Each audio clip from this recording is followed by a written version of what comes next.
नमस्कार मित्रों, आज राजस्थान के विभिन्न समाचार पत्रों में मेवाड़ के नए महाराणा का राज्याभिषेक और उनका संपत्ति विवाद बड़ा चर्चा का विषय रहा, बड़ा सुर्खियों में छाया रहा। आखिर क्या है ये संपत्ति विवाद, क्यों चर्चा में है मेवाड़ के नए महाराणा का राज्याभिषेक? इस सारे घटनाक्रम को हम जानेंगे मेवाड़ राज्य का अनसुना सच इनसाइड स्टोरी के माध्यम से। मित्रों, यदि हमें इस पूरी स्टोरी को जानना है तो हमें जाना पड़ेगा बिल्कुल जीरो पर। जी हां, मेवाड़ रियासत के जीरो पर चलने के माध्यम से हम इस पूरी स्टोरी को बेहतर तरीके से समझ पाएंगे। मित्रों, हम लोग इस कहानी की शुरुआत करेंगे राजस्थान के एकीकरण की प्रक्रिया के दौरान से। जी हां, जब यहां पर विभिन्न रियासतों को एक करके और राजस्थान का निर्माण किया जा रहा था, राजस्थान के एकीकरण के 2 चरण संपादित हो चुके थे और राजस्थान के एकीकरण का 3रा चरण हमारे यहां पर संपादित हुआ। मित्रों, हम पढ़ रहे हैं मेवाड़ रियासत का ये संपत्ति विवाद बिल्कुल जीरो से। पूरा ध्यान से समझिएगा, इस पूरी कहानी को आपको एक बेहतर अंदाज में हम लोग समझाने का प्रयास करेंगे। मित्रों, एकीकरण की प्रक्रिया के दौरान राजस्थान का जो एकीकरण चल रहा था उसका 3रा चरण हमारे यहां पर संपादित हुआ 18 अप्रैल 1948 को। 18 अप्रैल 1948 को उदयपुर रियासत को एकीकरण की प्रक्रिया में मिलाकर और संयुक्त राजस्थान का निर्माण किया गया था। किस इकाई का निर्माण किया गया था? संयुक्त राजस्थान का निर्माण, क्योंकि यहां पर सबसे पहले मत्स्य संघ बन गया था, उसके बाद में राजस्थान संघ बन गया था और 3रे चरण में इन्होंने संयुक्त राजस्थान का निर्माण कर लिया था उदयपुर रियासत को मिलाकर। मित्रों, एकीकरण की प्रक्रिया के दौरान जब उदयपुर रियासत को मिलाया गया उस समय मेवाड़ के जो तत्कालिक महाराज थे उस महाराज का नाम था भूपाल सिंह जी। जी हां, मेवाड़ के महाराणा भूपाल सिंह जी। भूपाल सिंह जी की अगर बात करूं मैं तो इन्होंने अपना समर्थन दिया था एकीकरण की प्रक्रिया में और मेवाड़ रियासत का विलय करवा दिया था तो सहजता में। ठीक है मित्रों, बात करूं अगर मैं यहां से कहानी की शुरुआत करते हैं हम लोग भूपाल सिंह से। भूपाल सिंह जी की 1955 में हो गई थी मृत्यु।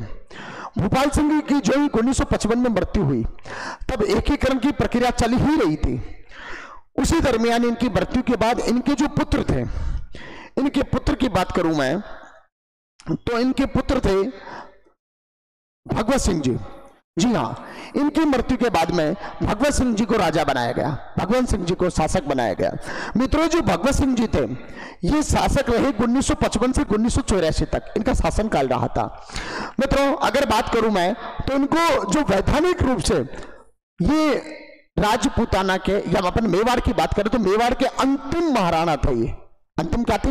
महाराणा, क्योंकि अपने यहां पर राजपूताना में 1 नवंबर 1956 को सभी रियासतों का एकीकरण खत्म कर दिया गया था और यहां से रियासतों का पूर्ण रूप से समाप्त कर दिया गया था।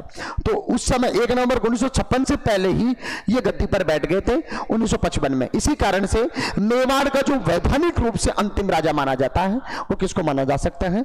महाराणा भगवत सिंह जी को। महाराणा शब्द की मैं बार बार बात कर रहा हूं क्योंकि मेवाड़ के जो शासक है वो अपने नाम के साथ में महाराणा या राणा शब्द का प्रयोग करते हैं और ये राणा या महाराणा शब्द का जो प्रयोग है इन्होंने वो मेवाड़ के शासकों ने हमीर सिसोदिया के समय से किया था। मित्रों, आपको पता होगा कि हमीर सिसोदिया राणा शाखा का शासक था, इसीलिए अपने नाम के साथ सबसे पहले उसने राणा शब्द का प्रयोग किया था और उसका नाम हुआ था राणा हमीर। मित्रों, उस हमीर के बाद में मेवाड़ के जितने भी शासक हुए उन शासकों ने अपने नाम के साथ राणा या महाराणा शब्द का प्रयोग किया। तो इसीलिए मैं सभी शासकों के साथ में मेवाड़ के राणा या महाराणा शब्द का प्रयोग करूंगा। ठीक है, तो महाराणा जो भगवत सिंह जी थे, ये भगवत सिंह जी अंतिम यहां के क्या हुए? महाराणा हुए थे। मित्रों, भगवत सिंह जी की बात करूं मैं तो इनका जीवन शुरू से ही बड़ा विवादित रहा था। ये क्रिकेट के बड़े शौकीन थे और क्रिकेट के शौक की अगर मैं बात करूं तो क्रिकेट के शौक के चलते ये राजपूताना क्रिकेट जो लीग थी, राजपूताना क्रिकेट लीग, उस क्रिकेट लीग से भी ये खेले थे। राजपूताना का इन्होंने प्रतिनिधित्व किया था। राजस्थान के ये खिलाड़ी रहे थे, अच्छे खिलाड़ियों में माने जाते थे। मित्रों, अगर मैं भगवत सिंह जी की बात करूं, विवाद की शुरुआत हम लोग कर रहे हैं भगवत सिंह जी से। मित्रों, भगवत सिंह जी की बात करूं तो बताया जाता है, हमने जब हिस्ट्री को देखा तो बताया जाता है और हमारे सामने आता है कि इन्होंने अपने शासनकाल में 1963 से लगभग 1983 के बीच में मेवाड़ रियासत के, देखो जब एकीकरण में मेवाड़ को मिलाया गया तो मेवाड़ की संपत्ति संपत्तियों पर, कुछ संपत्तियों पर वहां के राज्य का ही या वहां के राजा का ही अधिकार रखा गया। मित्रों, उसकी जो मेवाड़ की महाराणा की जो संपत्तियां थी, मेवाड़ रियासत की जो संपत्तियां थी, उन संपत्तियों में से काफी संपत्तियों की हिस्सेदारी इन महाराणा भगवत सिंह जी ने बेचना प्रारंभ कर दिया, मतलब शेयर होल्डर्स बनाना प्रारंभ कर दिया इन्होंने। मित्रों, इन्होंने जब शेयर होल्डर बनाना प्रारंभ किया तो इससे घर में यहां से इनके विवाद की शुरुआत प्रारंभ होती है। अगर मैं भगवत सिंह जी की बात करूं तो भगवत सिंह जी के मित्रों 2 पुत्र और 1 पुत्री थे। भगवत सिंह जी की अगर मैं पुत्रों की बात करूं तो मित्रों एक इनका जो पुत्र था उसका नाम था महेंद्र सिंह मेवाड़, जी हां, और 1 पुत्र थे अरविंद सिंह जी मेवाड़। इनके 1 पुत्री भी है जिनका नाम है माननीय योगेश्वरी जी। तो अपन जो मुद्दे की बात करेंगे आज, वो मुद्दे की बात रहेगी महाराणा अरविंद सिंह जी मेवाड़ और महाराणा महेंद्र सिंह जी मेवाड़ के बारे में। मित्रों, कहानी यहां से शुरू होती है कि बड़ा बेटा महेंद्र सिंह मेवाड़ था और छोटा बेटा अरविंद सिंह मेवाड़ था। मित्रों, अपने यहां पर राजपूताना में परंपरा रही है कि पिता की मृत्यु के पश्चात या मृत्यु से पहले भी जो बड़ा बेटा होता है वो उनकी संपत्ति का हकदार माना जाता था रियासत काल में, और वही राजा बनता था, बड़ा पुत्र। मित्रों, यहां पर जो बड़ा पुत्र था वो महेंद्र सिंह मेवाड़ था। महेंद्र सिंह मेवाड़ के द्वारा इसका विरोध किया गया कि भगवत सिंह जी अपनी संपत्तियों में हिस्सेदारी क्यों बेच रहे हैं, और इन्होंने विरोध इतना किया, इनका विरोध इतना हो गया था कि इन्होंने अपने पिता के विरुद्ध कोर्ट में भी जाकर मतलब एक वाद दायर कर दिया था। मित्रों, पहले मैं कहानी को शुरू करूं उससे पहले इन तीनों पिता पुत्रों की हम लोग बात कर लेते हैं। तीनों पिता पुत्रों की बात करूं मैं तो ये तीनों पिता पुत्र थे। ये भगवत सिंह जी आपको बीच में दिखाई दे रहे हैं, ये महेंद्र जी आपको दिखाई दे रहे हैं, और ये अरविंद सिंह जी आपको दिखाई दे रहे हैं। ये तीनों पिता पुत्रों की हम लोग आज स्टोरी के माध्यम से जानने का प्रयास करेंगे कि आखिर ये विवाद शुरू कहां से हुआ। मित्रों, हम लोग अगर बात करें तो क्योंकि जो आपके भगवत सिंह जी थे, इन भगवत सिंह जी ने जब अपनी संपत्तियों को बेचना प्रारंभ किया तो इसका बड़े पुत्र महेंद्र सिंह जी ने विरोध करना प्रारंभ कर दिया, और इन्होंने जो विरोध किया उसी विरोध के अंतर्गत इन्होंने 1983 में अपने पिता के विरुद्ध एक मुकदमा भी दायर कर दिया। पिता के विरुद्ध मुकदमा दायर किया क्योंकि मुकदमे का ये कारण बताते थे कि मैं इनका उत्तराधिकारी हूं, और साहब जो भी संपत्तियां हैं उन संपत्तियों को मेरे नाम करना प्रारंभ कर दीजिए। आप संपत्ति का ये बंटवारा चाहते थे कि साहब मेरे हिस्से जो संपत्ति आ रही है उसका मेरे नाम कीजिए, संपत्तियों को बेचिए मत आप। मित्रों, यहां से विवाद की शुरुआत होती है, और ये विवाद कितना बढ़ जाता है तो देखो, क्योंकि जो ये घर का मैटर था, संपत्ति बंटवारा या संपत्तियों को बेचना नहीं बेचना, ये घर का मैटर था। परंतु जब इन्होंने मतलब इनके विरुद्ध वाद या मुकदमा दायर करवाया 1983 में, तो ये मुद्दा सार्वजनिक मुद्दा सा बन गया, जिसको लेकर बड़े चिंतित हुए भगवत सिंह जी। और भगवत सिंह जी को इतना क्रोध आया कि भगवत सिंह जी ने इसके परिणाम स्वरूप जो महेंद्र सिंह जी थे, इन महेंद्र सिंह जी को अपनी संपत्ति से क्या कर दिया, बेदखल। यहां कहानी एक बहुत बड़ा मोड़ लेती है, ध्यान से सुनना। महेंद्र सिंह जी जो कि इनके वारिस थे भगवत सिंह जी के, उनको संपत्ति से क्या कर दिया गया, बेदखल कर दिया गया।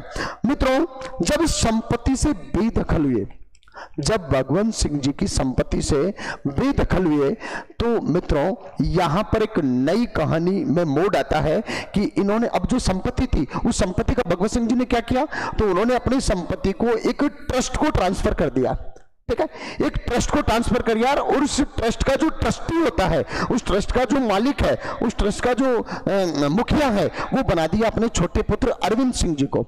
अर्थात क्योंकि छोटे बेटे को वैसे ये उत्तराधिकारी नहीं बना सकते थे, तो इन्होंने क्या किया, छोटे मतलब सारी संपत्ति को ट्रस्ट में डाला, और ट्रस्ट का जो मुखिया है वो मुखिया संवैधानिक रूप से किसको बना दिया, अपने छोटे बेटे अरविंद सिंह जी को। आप समझना मेरी बात, अरविंद सिंह जी ट्रस्टी बन चुके हैं सारी संपत्ति के, जो मेवाड़ की सारी। अच्छा, ट्रस्ट की भी बात करूं मैं तो मेवाड़ चैरिटेबल ट्रस्ट के नाम से जाना जाता था ये ट्रस्ट, है ना, अभी भी जाना जाता है, मेवाड़ चैरिटेबल ट्रस्ट है। अब मित्रों, ये तो बन चुके अरविंद सिंह जी ट्रस्टी, इनडायरेक्ट रूप से मेवाड़ की संपत्तियों पर इनका अधिकार हो गया। पर अब बेचारे जो बड़े पुत्र थे वो क्या कर रहे थे, उनका समझिए आप, क्योंकि अब इनको जो ही संपत्ति से बेदखल किया, तो संपत्ति से बेदखल होने के कारण जो बड़े पुत्र थे महेंद्र सिंह जी मेवाड़, उन्होंने सोचा कि यार अब मेवाड़ के जो राज परिवार है, जो मतलब राजमहल है, उस राजमहल से अपने को चले जाना चाहिए। तो उन्होंने क्या किया, मेवाड़ के जो राजमहल थे, जिसको अपन सिटी पैलेस के नाम से जानते हैं, इस सिटी पैलेस से उन्होंने अपने आप को हटा लिया, और वो वहां से सामोर बाग, उदयपुर में पड़ता है ये सामूर बाग, इसको अपना निवास बना लिया कुल मिलाकर सिटी पैलेस छोड़कर, और वो चले गए महेंद्र सिंह जी। मित्रों अब यहां तक की तो बात आपके समझ आई होगी कि महेंद्र सिंह जी का और इनके जो ये विवाद तो पिता पुत्र का विवाद था। किसका विवाद था? ये पिता पुत्र का विवाद था, परंतु ये विवाद दोनों भाइयों का विवाद बन गया, महेंद्र जी का और अरविंद जी का। अब मित्रों इस विवाद में आगे एक नई कड़ी जुड़ती है जो हाल ही में चर्चा का विषय रही है। मेरा मतलब है कि आखिर वर्तमान में ये चर्चा में क्यों है, हाल ही में विवाद का क्या कारण है। तो अभी हाल ही में क्या हुआ, 10 नवंबर की बात है। 10 नवंबर को महेंद्र सिंह जी जो है, उस महेंद्र सिंह जी का क्या हो गया, निधन हो गया। महेंद्र सिंह जी का 10 नवंबर 2024 को क्या हो गई, मृत्यु हो गई। इनकी मृत्यु हुई तो इनके थे एक पुत्र, पुत्र का नाम जो है वो है विश्वराज सिंह जी। अब ध्यान देना, हम परिवार का इनका वृक्ष की बात कर रहे हैं एक तरीके से। महेंद्र सिंह जी ये किसके पुत्र थे, भगवत सिंह जी के। भगवत सिंह जी किसके पुत्र थे, भूपाल सिंह जी के। ठीक है, तो अभी महेंद्र सिंह जी की क्या हो जाती है, मृत्यु। मृत्यु के बाद में इनके जो पुत्र हैं वो पुत्र थे विश्वराज सिंह जी। इन विश्वराज सिंह जी का जो है वो राज्य अभिषेक ही चर्चा में अभी चल रहा है ना, वापस अपन लोग वहीं पर आ रहे हैं अब धीरे धीरे, है ना। तो इनका प्रतीक है, देखो राज्याभिषेक, वैसे तो राज्य जो परंपराएं हैं वो अपने यहाँ पर है नहीं, क्योंकि राजतंत्र नहीं, भारत में लोकतंत्र है, राजस्थान में लोकतंत्र है। परंतु राजाओं की या रियासतों के शासकों की भावनाओं को ध्यान में रखते हुए इनके प्रतीकात्मक राज्याभिषेक अभी भी चलते हैं। राजपुताना सहित भारत की बहुत सारी रियासतों में अभी भी प्रतीकात्मक राज्याभिषेक होते हैं। तो मित्रों ऐसा ही एक प्रतीकात्मक राज्याभिषेक या राज तिलक रखा गया किनका, विश्वराज सिंह जी का। मित्रों मैं यहां पर बात कर लूं कि महेंद्र सिंह जी के जो छोटे भाई है अरविंद सिंह जी मेवाड़, जो ट्रस्टी है मेवाड़ चैरिटेबल ट्रस्ट के, उनके भी एक पुत्र है जो बड़ी चर्चाओं में रहते हैं आजकल, लक्ष्य राज सिंह जी मेवाड़।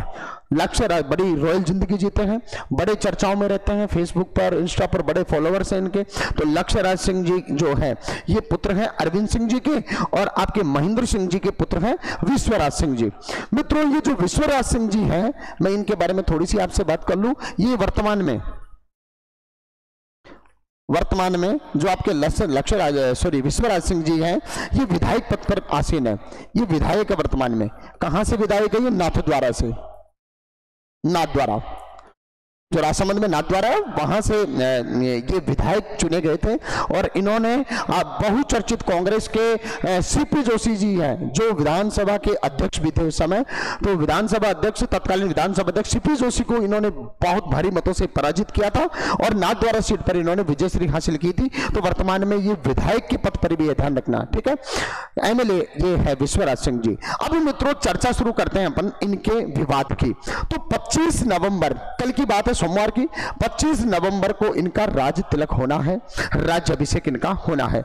मित्रों अपने यहां पर जो राज्याभिषेक होते हैं मेवाड़ रियासत में, वो मेवाड़ रियासत में जो राज्याभिषेक है वो होता है चित्तौड़ के दुर्ग में। और चित्तौड़ के दुर्ग में भी एक महल है, फतेह महल। कौन सा महल, फतेह प्रकाश महल। इस फतेह प्रकाश महल में सारे के सारे राज्याभिषेक होते हैं राजाओं के। राज्याभिषेक का मतलब है पिता की मृत्यु के बाद में उनके पुत्र को उत्तराधिकारी बनाने के लिए विधि विधान से उनको राजगद्दी पर बैठाया जाता है, उनके तिलक करके और उनको जिम्मेदारी सौंपी जाती है। इस प्रक्रिया को राज्याभिषेक या राज तिलक कहते हैं। तो मित्रों फतेह प्रकाश सज चुका है, फतेह प्रकाश महल में राज्याभिषेक होना है और वहां पर पहुंच जाते हैं विश्वराज सिंह जी। मित्रों आगे कहानी में बढ़ते हैं हम लोग। ये एक बड़ा भव्य रंगारंग प्रोग्राम किया जाता है और इसमें विश्वराज सिंह जी बैठे हैं, चारों तरफ इनके जो प्रतीकात्मक सामंत है वो खड़े हैं और राज्याभिषेक की इनकी जो विधि विधान से सारी प्रक्रियाएं संपादित है, चल रही है। मित्रों इसी दौरान क्या होता है कि जो विश्वराज सिंह जी है, ये विश्वराज सिंह जी का जो तिलक है वो एक तो राज तिलक बड़ा चर्चा में रहा है, क्योंकि मेवाड़ की महाराणाओं की एक विशेषता रही है कि यहाँ के महाराणा का जो राज्याभिषेक होता है ना, वो राज्याभिषेक इनके एक सामंत के द्वारा किया जाता है, ठीक है। और अभी हाल ही में चर्चा में रहा सलूम्बर। सलूम्बर ये भी मेवाड़ में ही आता है। एक मेवाड़ की अगर बात करूं, सॉरी उदयपुर में ही आता है सलूम्बर। और यहाँ के जो एक रावत देवव्रत जी, इन देवव्रत जी ने अपने अंगूठे का, अपने दाएं अंगूठे को चीर करके और उससे ये राज तिलक करते हैं। ये परंपरा इनकी प्राचीन काल से ही चली आ रही है, मतलब जब से मेवाड़ राजवंश है तब से ही ये राज तिलक इसी प्रकार से करते आए हैं। मतलब इनके मतलब जो सामंत होता है उनके अंगूठे कुत्ते के ब्लड से, खून से इनका राज्याभिषेक होता है। तो यहां पर ध्यान रखना, राज तिलक इनका जो किया गया वो सलूम्बर के रावत देवव्रत जी के द्वारा इनका क्या किया गया था, राज्याभिषेक किया। ये सोशल मीडिया पे काफी चर्चित पिक्चर भी है जो राज्याभिषेक करते हुए समय की। मित्रों अब यहां पर इनके नियम होता है मेवाड़ राज परिवार में। मेवाड़ में जो राज परिवार है, मैं चलती बात में चर्चा और कर लेता हूं। मेवाड़ राजवंश है, या जो मेवाड़ पर शासन किया था वो शासन किया था गोहिल राजवंश ने। कौन से शासन ने, कौन से राजवंश ने? गोहिल राजवंश ने। गोहिल राजवंश की अगर बात करूं मैं तो एक ही रियासत पर सर्वाधिक समय तक शासन करने वाला जो राजपुताने का राजवंश है वो गोहिल राजवंश है। गोहिल राजवंश की अगर बात करूं मैं तो इनकी दो शाखाएं बट गई थी, एक तो सिसोदिया और एक रावल। ये दो शाखाएं इन्हीं की शाखाएं मानी जाती है आपके गोहिलों की। ठीक है, तो मित्रों मैं बात करूं इनका राज तिलक की, तो राज तिलक इनका हो गया साहब। अब राज तिलक के बाद में ये नियम होता है, क्योंकि राज तिलक तो था चित्तौड़ के दुर्ग में, समझिएगा। और फिर चित्तौड़ के बाद में महाराणा जो उदय सिंह जी थे, इन्होंने उदयपुर नगर बसाया था, और उदयपुर में ही इन्होंने क्या किया था, मेवाड़ के राज परिवार के लिए राजमहलों का निर्माण करवाया था। तो मेवाड़ के जो आधुनिक राजमहल है वो उदयपुर में है, और उदयपुर में एक स्थान पर है जिसका नाम है धूनी नामक स्थान। वहां पर राजमहलों की नींव रखी गई थी धूनी पर। तो वो धूनी जो जगह है वो बड़ी इनके लिए पवित्र जगह मानी जाती है। ये उसको बहुत भावनात्मक रूप से लेते हैं, और उनको प्रणाम करना, ढोक देना, ये इनके फितरत में है, मतलब इनको अपने आप की परंपरा मानते हैं। तो मित्रों ऐसा ही है कि यहाँ मेवाड़ का जो महाराणा उदय सिंह जी के बाद में जितने भी हुए वो राज तिलक के बाद में सबसे पहले प्रणाम करने जाते हैं धूनी को। तो मित्रों ऐसा ही क्या हुआ कि विश्वराज सिंह जी भी जो ही राज तिलक होता है चित्तौड़ के दुर्ग में, और चित्तौड़ के दुर्ग से वो सीधा निकलकर अपने लहजमे के साथ में और धूनी माता के दर्शन के लिए निकलते हैं। अब ये जो धूनी माता है, ये जो धूनी बनी हुई है, ये धूनी जो बनी हुई है मित्रों, ये मैं आपको एक चित्र भी बता देता हूं। देखो ये जो धूनी बनी हुई है,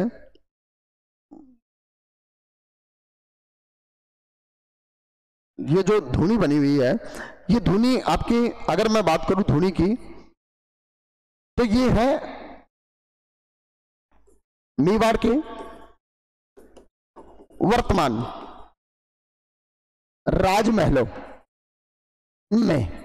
अच्छा, मेवाड़ के वर्तमान राजमहल की मैं बात करूं तो इसको सिटी पैलेस के नाम से जानते हैं। किस नाम से जानते हैं? City palace. सिटी पैलेस के नाम से राजमहल को जानते हैं। तो ध्यान रखना, ये सिटी पैलेस की जो नींव रखी गई थी वो नींव भी कौन सी जगह पर रखी गई थी? धूनी नामक स्थान पर, और इसी कारण से वो जगह बड़ी प्रसिद्ध हुई और धूनी माता के नाम से उस जगह को ये जानते हैं। तो सबसे पहले यहां प्रणाम करना जाना चाहते थे, और इसके बाद में ये एकलिंग जी को प्रणाम करने के लिए जाना चाहते थे, एकलिंग जी के दर्शन करना चाहते थे। एकलिंग जी की बात करूं मैं तो मेवाड़ के जो शासक है वो शासक अपने आप को शासक नहीं मानकर दीवान मानते हैं। क्या मानते हैं? दीवान। और किसका दीवान? एकलिंग जी महाराज का दीवान मानते हैं अपने आप को। एकलिंग जी की बात करूं अगर मैं, तो इनका जो मंदिर है वो कैलाशपुरी में बना हुआ है, और इनके मंदिर का जो निर्माण है वो निर्माण करवाया था 734 ईस्वी में मेवाड़ के महाराणा कालभोज के द्वारा। तो कालभोज ने जो एकलिंग जी का मंदिर बनवाया था, उस एकलिंग जी को मंदिर को, और एकलिंग जी महाराज है उस महाराज को ये अपना शासक मानते हैं, अपना सब कुछ मानते हैं, और उन अपने आप को उनका क्या मानते हैं? ये दीवान मानकर कार्य करते हैं। तो एकलिंग जी जो है, एकलिंग जी का जो मंदिर है वो मंदिर कहां पर बना हुआ है? कैलाशपुरी में। कैलाशपुरी, अपन विवाद तक पहुंच रहे हैं, एक बार मैं पूरी स्टोरी को समझाना चाह रहा हूं आपको, है ना। तो कैलाशपुरी, और कैलाशपुरी कहां पर है? उदयपुर में है। तो ये एकलिंग जी को, अच्छा एकलिंग जी जो महाराज है ये भगवान शिव का ही रूप है। किसका रूप है? ये भगवान शिव का रूप है। मित्रों अगर एकलिंग जी की मैं बात करूं तो भगवान शिव के 108 नाम माने जाते हैं, उनमें से एक जो नाम है उनका वो एकलिंग भी नाम है। तो यहां पर मेवाड़ में भगवान शिव के एकलिंग की पूजा की जाती है, एकलिंग रूप की या स्वरूप की पूजा की जाती है। ये मंदिर भी बड़ा चर्चाओं में रहता है, बड़ा चर्चित मंदिर है, क्योंकि यहां पर भगवान शिव की जो मूर्ति है, जो शिवलिंग है वो चतुर्मुखी है, मतलब चार तरफ मुख है उनके, है ना। तो बड़ा चर्चा में रहता है ये भगवान एकलिंग जी का जो मंदिर और मूर्ति है। तो मित्रों यहां पर अब विश्वराज सिंह जी के तिलक हो गया। तिलक होने के बाद में वो धूनी माता को दर्शन करना चाहते थे और एकलिंग जी महाराज का दर्शन करना चाहते थे। अब यहां पर विवाद को समझना आप लोग। मित्रों जो ही ये चित्तौड़ से निकलकर और ये सिटी पैलेस के दरवाजे पर पहुंचते हैं, क्योंकि अभी इनको धूनी के दर्शन करने हैं सबसे पहले, तो धूनी कहां पर है? आपके सिटी पैलेस के अंदर जाना पड़ेगा, फिर धूनी के दर्शन करने पड़ेंगे। तो सिटी पैलेस के दरवाजे पर पहुंचते हैं, सिटी पैलेस के दरवाजा उनको मिलता है बंद। क्या मिलता है इनको? बंद। और उस पर एक नोटिस चस्पा रहता है कि यहां पर अवैधानिक व्यक्तियों की प्रवेश जो है वो वर्जित है। इस चीज को देखकर जो मेवाड़ के नवनियुक्त महाराणा विश्वराज जी है वो हक्के बक्के रह गए। इनके जो समर्थक साथ में थे उन्होंने भयंकर हुड़दंग वहां पर मचा दिया। उन्होंने अपने जो महाराणा है इन महाराणा को अंदर जाने की मांग करने लगे। और मित्रों देखते ही देखते वो जो जगह है, जो सिटी पैलेस का जो मुख्य द्वार है वो एक छावनी में तब्दील हो जाता है और वहां पर भारी पुलिस बल वहां पर बुला लिया जाता है। अब बड़ा जो समस्या थी, जो बड़ा मुद्दा था वो ये मुद्दा था कि आखिर इस सिटी पैलेस के गेट को ताला लगाया किसने, दरवाजा बंद किया किसने। तो मित्रों यहां पर आपको पहले मैंने अभी जो जीरो, इसीलिए मैंने इस कहानी को जीरो से शुरू किया है क्योंकि जो आपके मतलब विश्वराज सिंह जी है, इनके जो चाचा हैं, हमने अभी जस्ट पहले बात करी थी कि अरविंद सिंह जी, यहां पर महेंद्र सिंह जी के जो भाई है अरविंद सिंह जी और इनके पुत्र लक्ष्यराज सिंह जी, इन्होंने क्योंकि संपत्ति जितनी भी है मेवाड़ की वो सारी एक मेवाड़ चैरिटेबल ट्रस्ट के अधीन है। तो आपका जो मतलब सिटी पैलेस है, ये सिटी पैलेस और आपका जो मंदिर है कौन सा, एकलिंग जी, ये दोनों भी मेवाड़ चैरिटेबल ट्रस्ट के अधीन आते हैं। और इनका जो ट्रस्टी है, मालिक है, वो कौन है, अरविंद सिंह जी मेवाड़ और लक्ष्यराज सिंह जी मेवाड़। मतलब यह हुआ कि इन्होंने अपने भाई को अंदर आने से क्या कर दिया, बंद कर दिया कि आप यहां नहीं जा सकते। क्यों नहीं जा सकते? क्योंकि आपके जो महेंद्र सिंह जी थे, ये आपको पता हो तो ये आपके इस सिटी पैलेस को छोड़कर जा चुके थे अपने पिता के साथ विवाद को चलते हुए। तो इनमें अनबन थे तो इन्होंने बंद कर दिया। अब मित्रों जो ही सिटी पैलेस का दरवाजा बंद किया गया और बंद करते ही ये विवाद बहुत भयंकर गहरा गया। वहां पर मुख्य गेट पर विश्वराज सिंह जी अपने समर्थकों के साथ में डटे रहे, खड़े रहे, परंतु दरवाजा नहीं खुला। और मित्रों इसके पश्चात में इस मामले में प्रशासन को, पुलिस प्रशासन को और वहां के कलेक्टर को हस्तक्षेप करना पड़ा और आखिर शायद आज पुलिस बल को तैनात किया गया और पुलिस बल की तैनाती में शायद उनको 26 और 27 तारीख के में उनको दर्शन करवाए जाएंगे, धूनी के भी और एकलिंग जी के भी। मित्रों ये विवाद है इनका जो कि मेवाड़ को चारों तरफ चर्चा में बनाए हुए हैं। मित्रों अगर मैं संपत्ति विवाद की बात करूं तो मेवाड़ में जो संपत्ति का विवाद है, इस विवाद में 3 संपत्तियां मुख्य रूप से कारण बनी हुई है। जो विवाद चल रहा है मेवाड़ में संपत्ति का विवाद, इसमें 3 संपत्तियां बड़ी चर्चा है। एक संपत्ति तो आपकी है सिटी पैलेस जो कि मेवाड़ का आधुनिक राजमहल माना जाता है और इसको शंभू विलास के नाम से भी जाना जाता है। किस नाम से जाना जाता है? शंभू विलास। सिटी पैलेस का ये दूसरा नाम है शंभू विलास। एक आपकी बड़ी पाल और एक आपकी घास घर। ये 3 संपत्तियां ऐसी